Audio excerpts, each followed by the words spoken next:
The Cold School, Part 3. Episode 1, Takeoff. The engine started easily. The air was incredibly dense in that cold. To begin moving, we did not even need to increase power. Simply releasing the brakes was enough for the aircraft to start rolling slowly toward the runway holding point. We taxied very carefully. "Take it slowly," the captain said calmly. At those temperatures, nobody rushed anything. There were two reasons for that. First, the engines required at least 8 minutes of warm-up before takeoff power could safely be used. Second, the landing gear shock absorbers were gas hydraulic units. In extreme cold, the gas inside compressed poorly, the struts became almost rigid, and every tiny unevenness of the pavement rolled through the aircraft like a hammer blow. But gradually, the movement softened.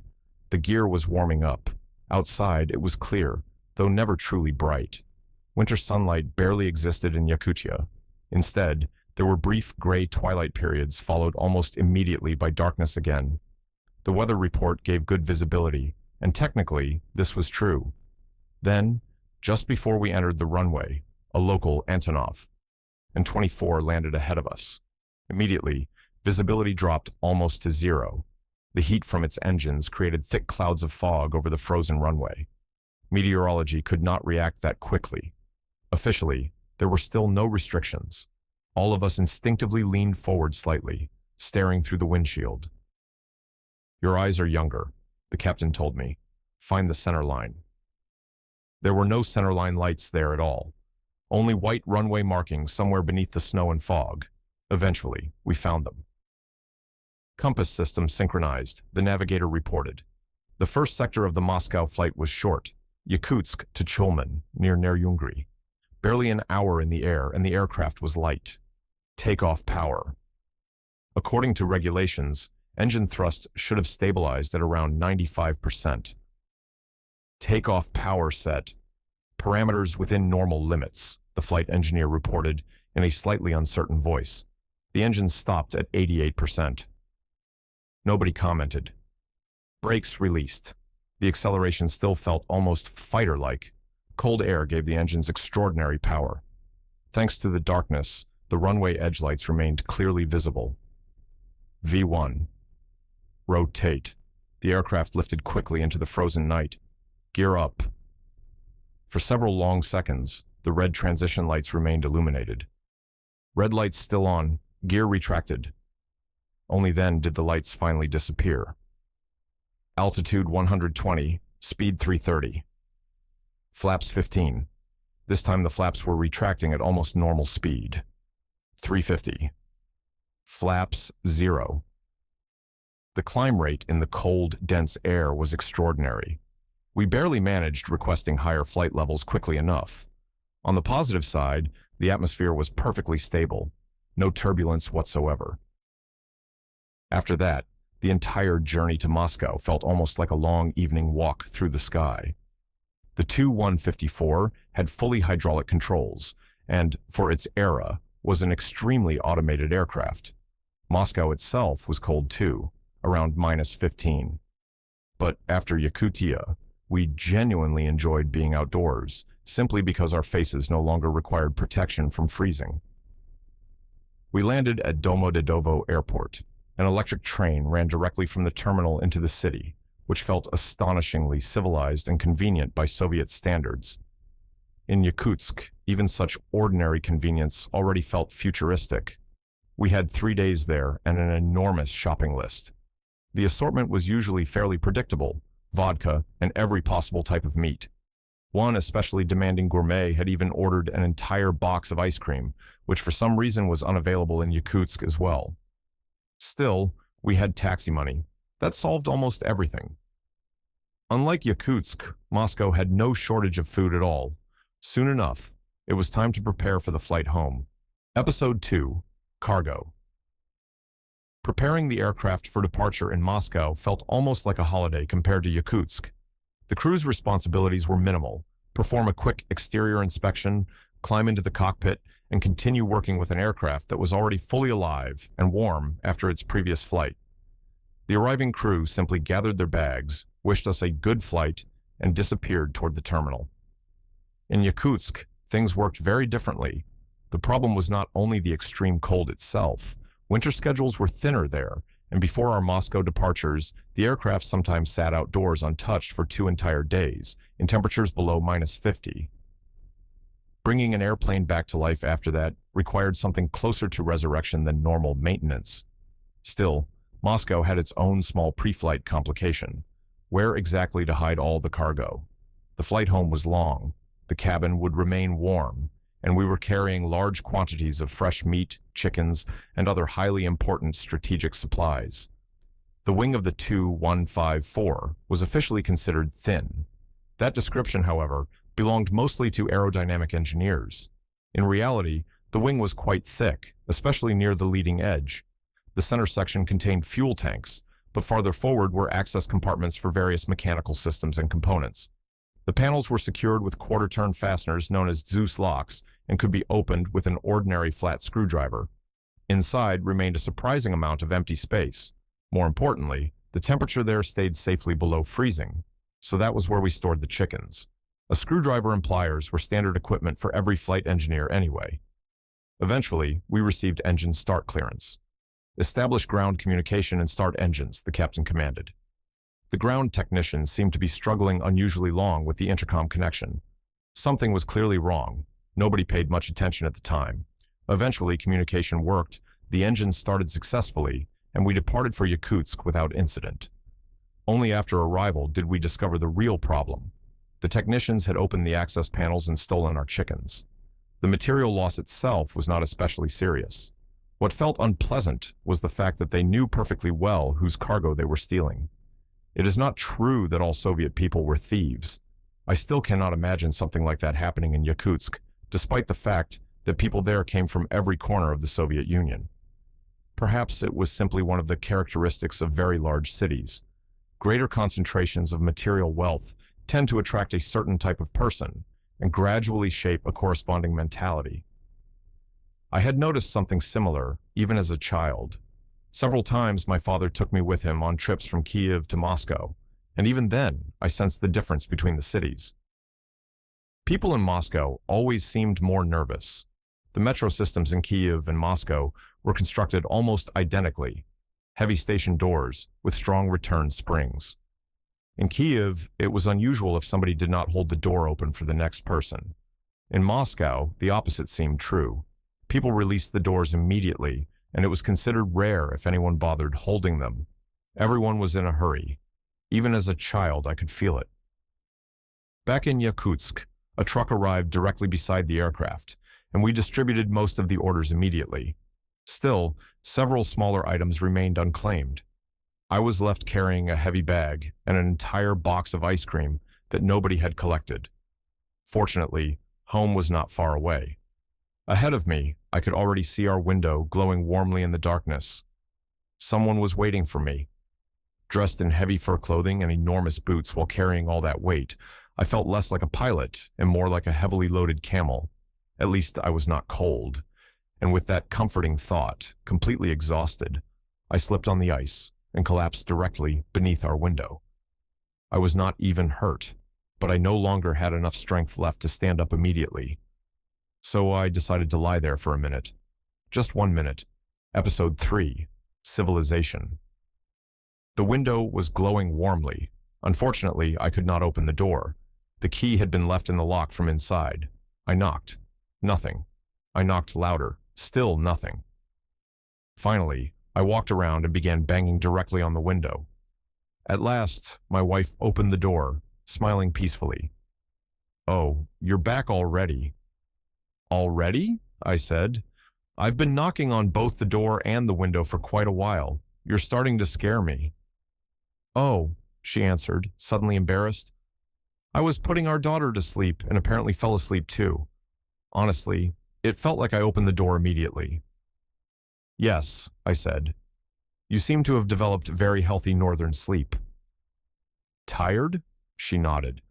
Our daughter had become ill almost immediately. 2 days in kindergarten had been enough to catch some infection.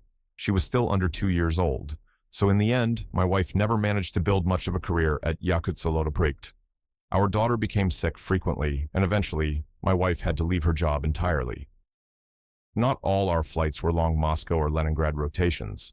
There were also relatively short routes with return home the same day, Irkutsk and Khabarovsk.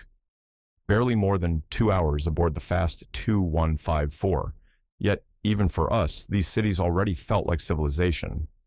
During refueling stops, it was possible to run into a shop and buy products completely unimaginable in Yakutsk, like beer. At that time, I did not even like beer. I only developed an appreciation for it years later, after becoming stranded for more than 24 hours during a charter flight to Egypt. The only available food was beer and salted peanuts at the airport bar. Since then, I occasionally enjoy drinking cold beer on an empty stomach, although most doctors would probably consider that a terrible idea. Back then, beer in Irkutsk was incredibly cheap. At the same time, in Yakutia, it functioned almost like hard currency. Yakutsk itself had no 2154 simulator, but simulator training remained sacred procedure in Soviet aviation. So crews were periodically sent to Magadan for training aboard small regional Yakovlev Yak 40 aircraft. The route included an intermediate stop in Okhotsk on the coast of the Sea of Okhotsk. There, local residents drove directly to the aircraft, offering seafood in exchange for alcohol. Oddly enough, beer was valued even more highly than vodka. For 3 half-liter bottles, I once received an enormous salted salmon and a 3-liter jar of red salmon caviar. The runway at Okhotsk was unpaved, but covered with steel plates to prevent mud formation. My wife did not merely dislike caviar. She categorically refused even to taste it. At the same time, she happily ate salted fish. Meanwhile, I spent days heroically attempting to consume several kilograms of red caviar almost alone. Eventually, we hung the jar outside the window instead of using a refrigerator. Later, when we thawed it out again, the caviar had turned completely white and looked boiled. Apparently, temperatures approaching -60 were excessive, even by refrigerator standards. So despite all the shortages around us, our own food situation often looked almost luxurious compared to ordinary local life. But our daughter remained constantly ill, and then, around March, my wife developed a persistent fever, together with a cough that simply refused to disappear. At first, we assumed it was another ordinary winter illness. People around us were constantly catching colds. Nobody worried much about it, but the fever stayed, the cough stayed, and little by little, it became clear that this was not going away on its own. Something was wrong, and for the first time since arriving in Yakutia, we began seriously thinking about whether we could remain there at all. Episode 4, Homeward. By then, I had worked in Yakutsk for almost a year, and since winter flights were less frequent, taking vacation leave caused no problems. "You both need to go home," I told my wife. "I don't know what happens next, but both of you need proper treatment. Romance is wonderful, but health is not something to joke about." We bought tickets on a direct non-stop Ilyushin IL-62 flight to Moscow with a convenient onward connection to Kiev. By then, we were no longer tied to Yakutsk by anything except my work. The journey itself went smoothly and on schedule, although traveling with fever exhausted my wife completely. The next day, she was hospitalized, double pneumonia. I could not even wait for her full recovery before returning north myself. In fact, I never bought a return ticket at all. Back then, flight crews possessed all Union Airport identification passes that technically allowed access to the airfield of almost any airport in the Soviet Union. Official regulations stated that entry should correspond to an active flight assignment. In practice, during the pre-computer era, nobody had the slightest idea how to verify such things across an entire country, stretching 11 time zones, so people simply showed the pass and walked through. At Borispil Airport, where I was not even officially employed yet, somebody helped me board a flight to Moscow anyway. From there, I did not even attempt finding a seat on the Ilyushin Il-62. Instead, I went directly to Domodedovo Airport and found the Yakutsk crew preparing our regular 2154 flight. There was no need even to ask. We were too few there not to know one another. Besides Moscow, we also operated regular flights to Leningrad. 7 graduates from our class had gone there to work. Why had I not joined them? There were 2 reasons. First, their aviation unit accepted only unmarried pilots. Housing conditions were difficult even in the Soviet Union's second-largest city and former imperial capital. Married crews received nothing. Single pilots at least got dormitory rooms. And second, the more important reason, I did not want to lose my Kiev residency registration even for Leningrad. Still, finding a free room there for a few days was never difficult. Out of 7 pilots, at least 3 were always away somewhere on flights. Flying from Kiev to Leningrad took less than 2 hours, and once spring arrived, my wife flew there at the same time as I did. We spent several wonderful days together walking through the city with its former imperial palaces, canals, and endless northern light. A month later, the situation reversed. I arrived in Leningrad on a scheduled flight and casually told the captain, "I'm going home to Kiev for a day." "To where?" he answered immediately. I didn't hear anything. Officially, he had no right to permit such things. Unofficially, he saw no reason to interfere. The local crews accepted me aboard reluctantly, but without much resistance. I understood them perfectly well. Leningrad had enormous passenger traffic and far too many people hoping to travel without tickets. By then, I already understood clearly that my family would never return to Yakutsk. The situation in the country was deteriorating rapidly, and during unstable times, it seemed wiser to remain closer to your roots. Both my wife and I had large families, almost all of them living in Kiev or nearby. And then, precisely when I had almost decided simply to resign and leave Yakutsk forever, the usual Soviet chain of coincidences suddenly worked in my favor. A certain person appeared who helped arrange my transfer to Kiev, to Borispil. Perhaps it was not entirely accidental that the final line in my transfer recommendation contained 2 rather amusing words: "Loves flying." Amusing because it is difficult to imagine a pilot who does not. Though privately, I might have added, especially to Moscow and Leningrad. In any case, when the Soviet Union finally collapsed and Ukraine became independent, I was already flying from Borispil. And even now, my wife still says that those years were among the happiest in our lives. This despite the fact that later we visited luxurious seaside resorts, celebrated birthdays on the Champs-Élysées at Lido de Paris, and skied in the Alps. Back then, we were simply young, trying to solve difficult problems while living far away from relatives, and at times, almost from civilization itself. We never had enough free energy left to search for problems in small things. Looking back now, I think she may be right.